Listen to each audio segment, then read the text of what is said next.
मुंबई महापालिका निवडणुकीत भाजपच्या प्रचाराचा आज शुभारंभ होतोय। हुतात्मा चौकात दुपारी 2 वाजता भाजपचे प्रदेशाध्यक्ष रावसाहेब दानवे यांच्या हस्ते महापालिका प्रचाराचा नारळ फुटेल।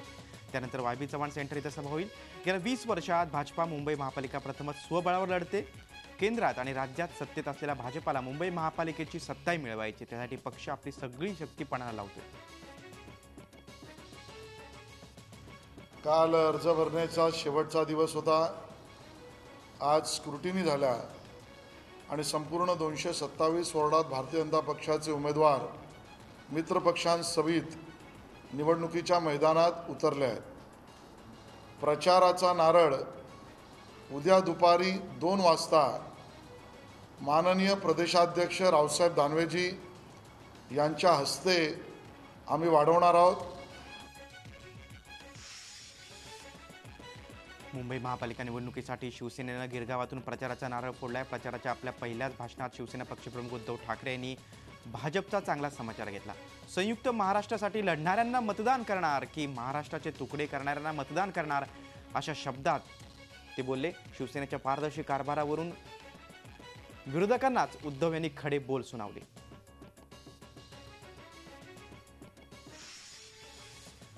राष्ट्रवादी काँग्रेसने आपल्या प्रचाराचा शुभारंभ केला। राष्ट्रवादी काँग्रेसचे अध्यक्ष शरद पवार यांनी मानखुर्दमध्ये प्रचार सभा घेत राष्ट्रवादीला सत्ता देण्याचं आवाहन केलं। 25 वर्ष सत्तेत राहूनही विकास झालाच नाही, अशी टीका शिवसेना भाजपवर केली आहे। तर राष्ट्रवादीला मुंबईकरांनी सत्ता दिल्यास मुंबईकरांचा 100 रुपयात विमा उतरवणार असल्याचं आश्वासन देखील पवारांनी दिलं।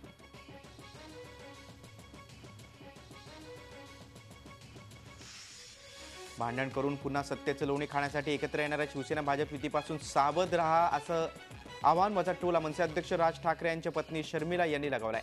दादर शिवाजी पार्क वॉर्ड क्रमांक 191च्या उमेदवार स्वप्ना देशपांडे यांच्या प्रचारासाठी त्या थेट मतदारांच्या घरापर्यंत पोहोचल्या।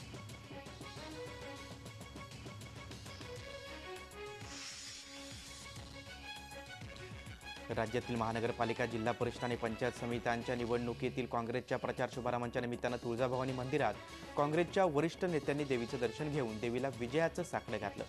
काँग्रेसच्या प्रचाराचा शुभारंभ उस्मानाबाद जिल्ह्यातील येणेगूर इथून होणार आहे। त्यावेळी प्रदेशाध्यक्ष अशोक चव्हाण, विरोधी पक्षनेते राधाकृष्ण विखे पाटील आणि माजी केंद्रीय गृहमंत्री सुशीलकुमार शिंदे हे उपस्थित होते।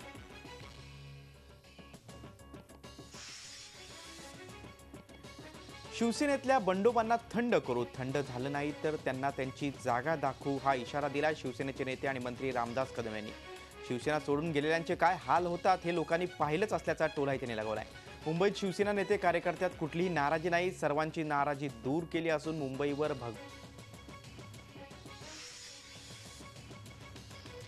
महापालिका निवडणुकीसाठी शिवसेनेची 227 उमेदवारांची यादी जाहीर करण्यात आली। यात 21 अमराठी उमेदवारांना संधी देण्यात आली आहे, तर इतर पक्षांमधून आयात केलेल्या 15 जणांना शिवसेनेची उमेदवारी देण्यात आली आहे। शिवसेनेतल्या प्रस्थापित नेत्यांच्या 11 नातेवाईकांनाही या निवडणुकीत संधी देण्यात आली आहे। त्यामुळे घराणेशाहीचं प्रतिबिंब या यादीत उमटलंय। तर शिवसेनेचे 4 माजी महापौर निवडणुकीच्या मैदानात आपलं भवितव्य पुन्हा आजमावत आहेत।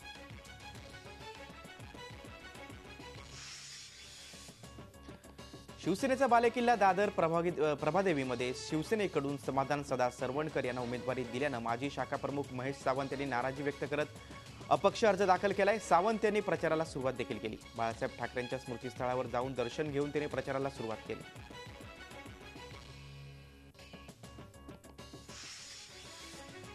उल्हासनगर महापालिका निवडणुकीत शिवसेनेला मोठा धक्का बसलाय। उल्हासनगर महापालिकेच्या विद्यमान महापौर आणि शिवसेनेच्या उमेदवार अपेक्षा पाटील यांचा उमेदवारी अर्ज बाद करण्यात आलाय। छाननी प्रक्रियेत त्यांचा उमेदवारी अर्ज रद्द करण्यात आलाय, त्यामुळे त्या निवडणुकीच्या रिंगणातून बाहेर पडल्या।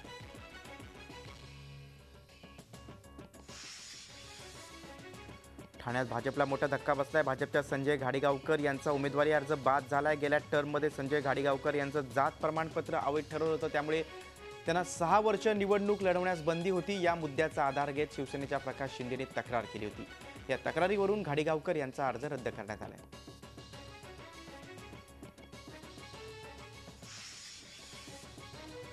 महापालिका निवडणुकीत सर्वच पक्षांमध्ये घराणेशाहीला ऊत आलाय। ठाण्यात तर शिवसेनेत प्रस्थापित नेत्यांच्या नातेवाईकांना तिकीट देण्यात कोणतीही कसर ठेवलेली नाही।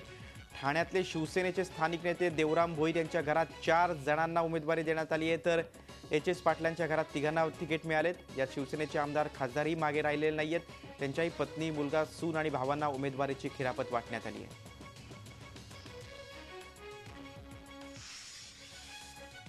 घाटकोपरच्या राष्ट्रवादीच्या नगरसेविका प्रतीक्षा घुगे यांनी मात्र पक्षांतरांचा वेगळाच विक्रम नोंदवला. एकाच दिवसात 3 पक्षांमध्ये त्यांनी प्रवास केलाय. गेल्या काही महिन्यांपासून त्या भाजपचं काम करत होत्या, मात्र भाजपनं घाटकोपरच्या प्रभाग 120 मधून त्यांना उमेदवारी नाकारली.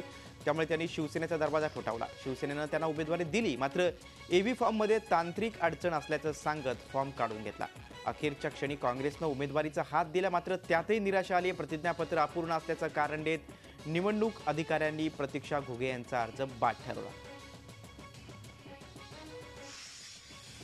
महापालिका निवडणुकीसाठी इच्छुक उमेदवारांकडून 2 लाख रुपयांची मागणी करणाऱ्या भाजपच्या पदाधिकाऱ्यांचा व्हिडिओ व्हायरल झाल्यानं खळबळ उडाली आहे. नाशिकमध्ये भाजपच्या वसंत स्मृती कार्यालयात बसूनच सरचिटणीस नाना शिलेदार इच्छुक उमेदवारांना एव्ही फॉर्म देताना 2 लाख रुपयांची मागणी करत असल्याचा संवाद या व्हिडिओमध्ये उघड झालाय.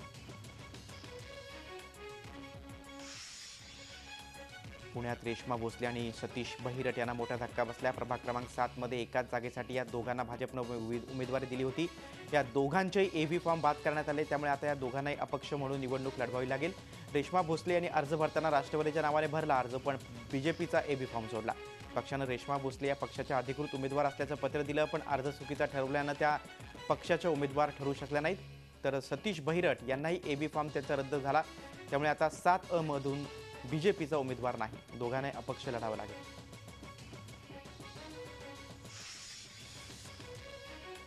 पिंपरी चिंचवडमध्ये भाजपमध्ये निष्ठावान कार्यकर्त्यांना तिकीट मिळालं नाही. त्या निषेधार्थ नाराज भाजपच्या कार्यकर्त्यांनी पुढची दिशा काय असेल याबाबत बैठक घेत पक्षावर टीका केली. पिंपरी चिंचवडमध्ये जुनी भाजप राहिली नाही, राष्ट्रवादी भाजप झाल्याची टीका यावेळी कार्यकर्त्यांनी केली. आम्ही निवडून येऊ शकत नसलो तरी आम्ही भाजपचे उमेदवार नक्कीच पाडू शकतो, असा इशारा यावेळी या भाजपच्या नाराज कार्यकर्त्यांनी दिला.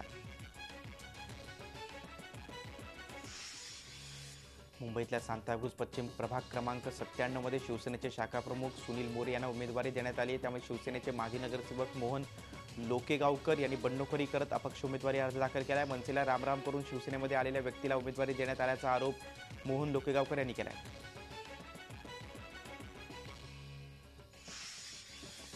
मुंबईतल्या अंधेरी मतदारसंघातल्या प्रभाग क्रमांक 60 मधून मनसेकडून प्रशांत राणे यांना उमेदवारी देण्यात आली. त्यामुळे उपविभागाध्यक्ष सचिन गाडे यांनी बंडखोरी करत अपक्ष म्हणून अर्ज भरलाय. पक्ष स्थापन झाल्यापासून पक्षासाठी काम करत असून देखील पक्षाकडून आपल्याला उमेदवारी मिळाली नसल्याबद्दल त्यांनी तीव्र नाराजी व्यक्त केली.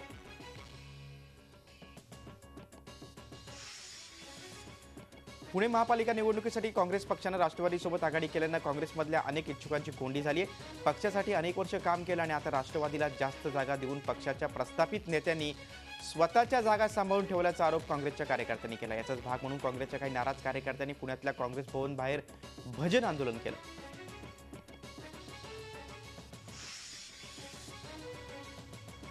नागपुरात तिकीट वाटपात झालेल्या घोळ्यामुळे संतप्त झालेल्या काँग्रेसच्या कार्यकर्त्यांनी सलग दुसऱ्या दिवशी आंदोलन केलं. नामांकन अर्ज दाखल करण्याच्या शेवटच्या दिवशी काँग्रेस कार्यकर्त्यांनी माजी खासदार विलास मुत्तेमवार आणि शहर अध्यक्ष विकास ठाकरे यांचा पुतळा दहन केला होता. त्यानंतर आता नागपूरच्या हिवरी भागात असंतुष्ट काँग्रेस कार्यकर्त्यांनी गाढवावर पक्षनेत्यांचे फोटो लावून आंदोलन केलं.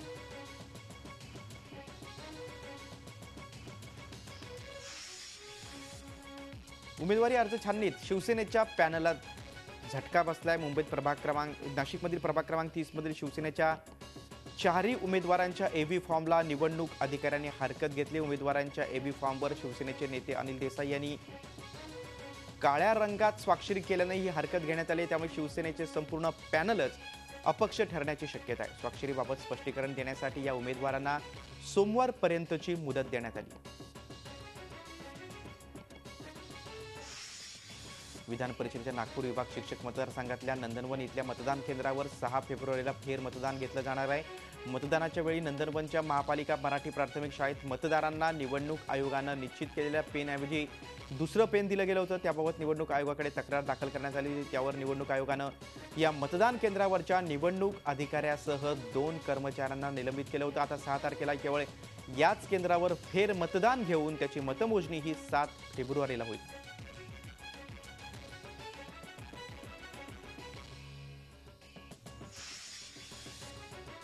नाशिक शिवसेनेत तिकीट वाटपावरून झालेल्या राड्या प्रकरणावर मातोश्रीकडून पडदा टाकण्यात यश आले. नाशिकचे माजी महापौर विनायक पांडे यांनी मातोश्रीवर शिवसेना पक्षप्रमुख उद्धव ठाकरे यांची भेट घेतली. तिकीट वाटपावरून झालेला राडा गैरसमजुतीमधून झाल्याचा निर्वाळा पांडेंनी दिलाय.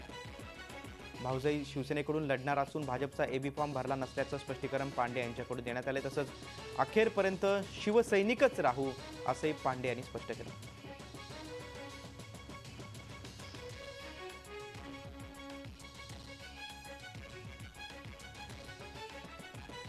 पश्चिम रेल्वे विभागात अप्रेंटिस म्हणून काम करणाऱ्या तरुणांनी शिवसेना पक्षप्रमुख उद्धव ठाकरे यांची मातोश्रीवर भेट घेतली. या तरुणांच्या पाठीशी खंबीरपणे उभे राहून त्यांना न्याय मिळवून देण्याचं आश्वासन उद्धव ठाकरे यांनी दिले. रेल्वेत अप्रेंटिसशिप करून झाल्यानंतर नोकरीत सामावून घेण्यासाठी दिल्लीत मराठी तरुणांनी 31 डिसेंबरला आंदोलन केलं होतं. मात्र शांततेत चाललेल्या या आंदोलनावर दिल्ली पोलिसांनी अमानुष लाठीमार केला होता. त्याचा निषेध महाराष्ट्रभरातून केला गेला. झी 24 तासनं या अन्यायाला सर्वप्रथम वाचा फोडली होती. तसंच हे प्रकरण उचलून धरलं होतं.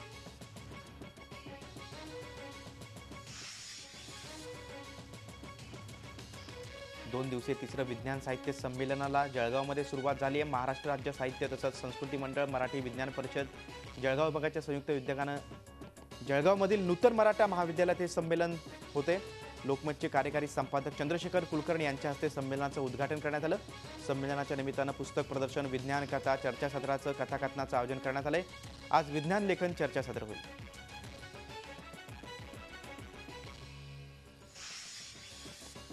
अहमदनगर जिल्ह्यातल्या अकोले तालुक्यातील शेंडी घाटात एसटी बसची मोठी दुर्घटना होताना टळली. कोल्हार-घोटी महामार्गावर संगमनेर कसारा बसचा स्टेअरिंग रॉड तुटल्यामुळे बसवरील चालकाचं नियंत्रण सुटलं. ऐन घाटाच्या रस्त्यावर अशी घटना घडल्यामुळे बसमधल्या 47 प्रवाशांचा जीव धोक्यात आला. मात्र रस्त्याला लागून कॉन्क्रीटचे कठडे असल्यामुळे बस थेट कठड्यावर जाऊन आढळली. त्यामुळे मोठा भीषण अपघात टळला.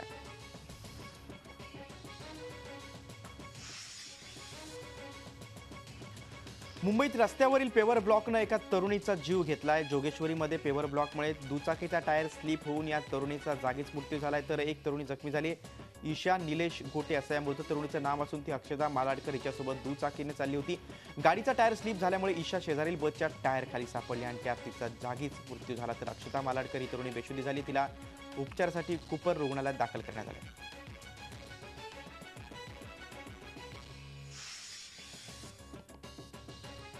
बदलापुरातील कार्मेल कॉन्व्हेंट स्कूलमधील पालकांनी ठिय्या आंदोलन केलं. ॲडमिशन 10 मिनिटात बंद केल्यानं पालक संतप्त झाले होते. बदलापुरातील नामांकित असलेल्या कार्मेल शाळेत शनिवारी सकाळी 10 वाजता ऑनलाईन ॲडमिशनची वेळ होती. त्यामुळे पालकांनी शाळेत ॲडमिशन फॉर्मसाठी गर्दी केली होती. मात्र 10 वाजून 10 मिनिटांनी शाळेनं ऑनलाईन ॲडमिशनची साईट बंद करून ॲडमिशन फुल झाल्याचं पालकांना सांगितलं. यावर संतप्त झालेल्या पालकांनी अवघ्या 10 मिनिटात ॲडमिशन फॉर्म संपून ॲडमिशन कसं फुल झालं याबाबत शाळा प्रशासनाला जाब विचारला. गोव्यात विधानसभेसाठी विक्रमी मतदानाची नोंद झाली आहे. 40 जागांसाठी झालेल्या मतदान प्रक्रियेत यंदा तब्बल 83% मतदान झालंय. गोव्यात 251 उमेदवार रिंगणात असून मुख्य लढत ही भाजप आणि गोवा सुरक्षा मंचमध्ये होते. इथं संरक्षण मंत्री मनोहर पर्रिकर यांची प्रतिष्ठा पणाला लागली आहे. गोव्याचे सर्वसामान्य नागरिक, तरुणाई आणि ज्येष्ठ नागरिकांनी आपला मतदानाचा हक्क बजावला. ज्येष्ठ नागरिकांचा उत्साह तर वाखणण्यासारखा होता.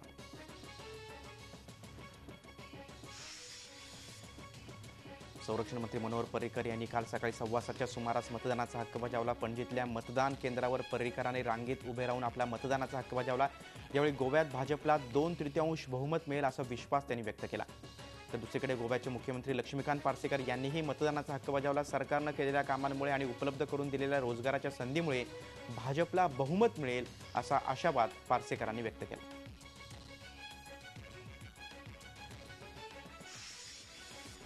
मतदानाची टक्केवारी वाढावी यासाठी निवडणूक आयोग नवनवीन युक्त्या लढवतोय. याचाच अनुभव यंदाच्या गोवा निवडणुकीत आला. गोव्यातल्या नवमतदारांना आकर्षित करण्यासाठी खास पिंक पोलिंग स्टेशनची उभारणी करण्यात आली होती. पहिल्यांदाच मतदानाचा हक्क बजावणाऱ्यांना निवडणूक आयोगाकडून खास गिफ्ट दिलं गेलं.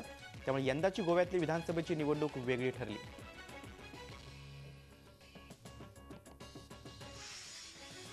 एकशे 17 जागांसाठी मतदान पंजाबमध्ये पार पडलं. शनिवारी सकाळपासूनच मतदान केंद्रावर मतदारांनी रांगा लावल्याचं चित्र होतं. पंजाबमध्ये एकूण 1145 उमेदवार रिंगणात आहेत. पंजाबमध्ये सुमारे 75% मतदानाची नोंद झाली आहे. प्रकाश सिंग बादल, सुखबीर सिंग बादल, कॅप्टन अमरिंदर सिंग आणि नवजोत सिंग यांच्या भवितव्याचा फैसला मतदान यंत्रामध्ये बंद झाला आहे. मतदानादरम्यान कोणताही अनुचित प्रकार घडू नये यासाठी कडेकोट बंदोबस्त ठेवण्यात आला होता.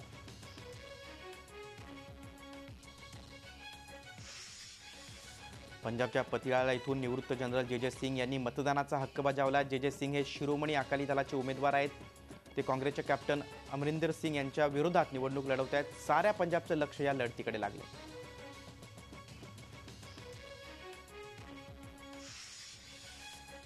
पंजाबमध्ये मुख्यमंत्री प्रकाश सिंग बादल यांनीही मतदानाचा हक्क बजावला। यावेळी बादल यांनी कॅप्टन अमरिंदर सिंग यांच्यावर तोफ डागली। आपल्याकडे 70 वर्षांचा अनुभव असल्याचं सांगत ही निवडणूक म्हणजे छोटी लढाई असल्याचं बादल म्हणाले। तर दुसरीकडे काँग्रेसचे उमेदवार नवज्योत सिंग सिद्धू यांनीही मतदानाचा हक्क बजावला। यावेळी पंजाबमध्ये काँग्रेसचंच सरकार येईल असा विश्वास सिद्धू यांनी व्यक्त केला।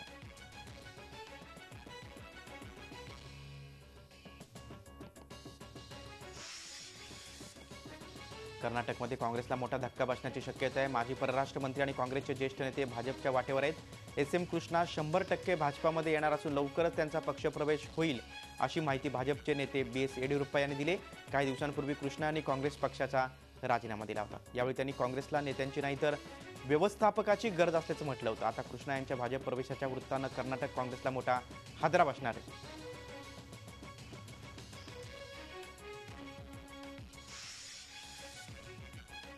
अमेरिकेचे अध्यक्ष डोनाल्ड ट्रम्प यांनी ऑस्ट्रेलियाचे पंतप्रधान माल्कम टर्नबुल यांच्याशी फोनवरून संभाषण करताना अचानक फोन कट केला। आतापर्यंत जेवढ्या नेत्यांशी चर्चा झाली त्यापैकी सर्वात उत्तम चर्चा तुमच्यासोबत झाल्याचं ट्रम्प म्हणाले। जगाला वाचवण्यासाठी अशा प्रकारचे निर्णय गरजेचा असल्याचं देखील ट्रम्प म्हणाले।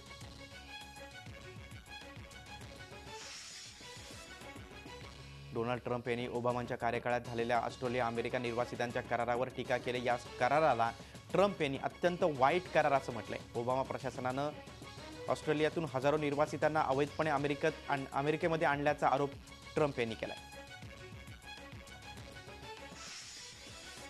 पेरूमध्ये पावसाचा धुमाकूळ सुरूच आहे। सतत 3 दिवसांपासून कोसळणाऱ्या मुसळधार पावसामुळे पेरूमधील जनजीवन पूर्णपणे विस्कळीत झालंय। उत्तर आणि मध्य पेरूमध्ये परिस्थिती आणखीनच बिकट आहे। पावसामुळे रस्ते वाहतूक पूर्णपणे ठप्प आहे तर घरांमध्ये देखील पाणी शिरलंय।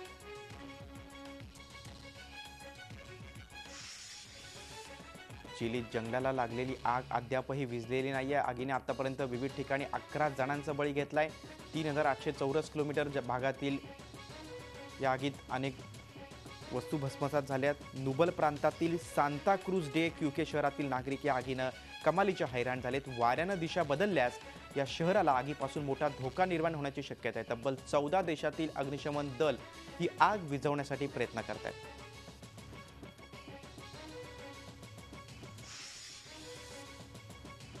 लंडनच्या प्रसिद्ध KEW गार्डनमध्ये यंदा भारताची झलक बघायला मिळणार आहे। बागेत महोत्सवादरम्यान भारतीय रंग आणि सौंदर्य पाहायला मिळणार आहे। भारत विविधतेने नटलाय। इथली संस्कृती उत्तम आहे। तसंच भारतीयांना झाडाझुडपांबाबत विशेष आकर्षण असल्यानं यंदा या महोत्सवात ही भारताची झलक पाहायला मिळणार आहे।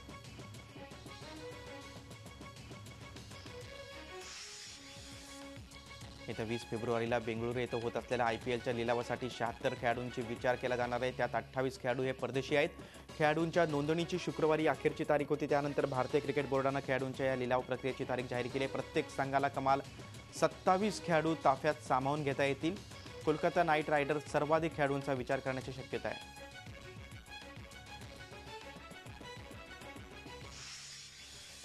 पुण्यामध्ये 43 वर्षांनंतर होत असलेल्या भारत न्यूझीलंड डेव्हिस चषक टेनिस स्पर्धेच्या लढतीतील पहिल्या दिवशी दोन्ही लढती जिंकून यजमान संघानं वर्चस्व गाजवलं। युकी भांबरे आणि रामकुमार रामनाथन यांनी अपेक्षेप्रमाणे एकेरीतील आपापले सामने जिंकून आशिया ओशन गटाच्या लढतीत भारताला 2-0 अशी आघाडी मिळवून दिली। पहिल्या एकेरी लढतीत युकी भांबरीनं फिन टियर्नीवर 6-4, 6-4, 6-3 अशी सरशी साधत भारताला विजयी प्रारंभ करून दिला।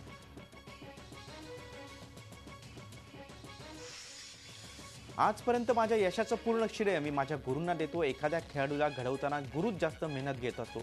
माझे गुरु सत्यपाल यांनी खेळातील शिस्त आणि डावपेचांचे उत्तम धडे दिलेत। अनेकदा पदरी निराशा आली तेव्हा त्यांनीच मला या निराशेतून बाहेर काढले। त्यामुळे मी आज भारतासाठी अनेक पदक जिंकू शकलो।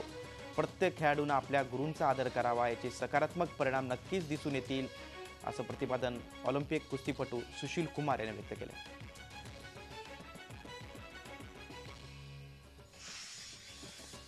इंदिरा गांधी इंडोर स्टेडियममध्ये सोमवारपासून होत असलेल्या 37व्या आशियाई ट्रॅक सायकलिंग स्पर्धेमध्ये भारतीय संघाचं नेतृत्व आघाडीची सायकलपटू देबोरॉ हेलोड करणार आहे। ही स्पर्धा सोमवारपासून शुक्रवारपर्यंत चालेल। भारतीय संघामध्ये 35 खेळाडू आहेत। याआधी 2005 आणि 2013 मध्ये ही स्पर्धा भारतामध्येच घेण्यात आली होती। झी 24 तास रहा एक पाऊल पुढे।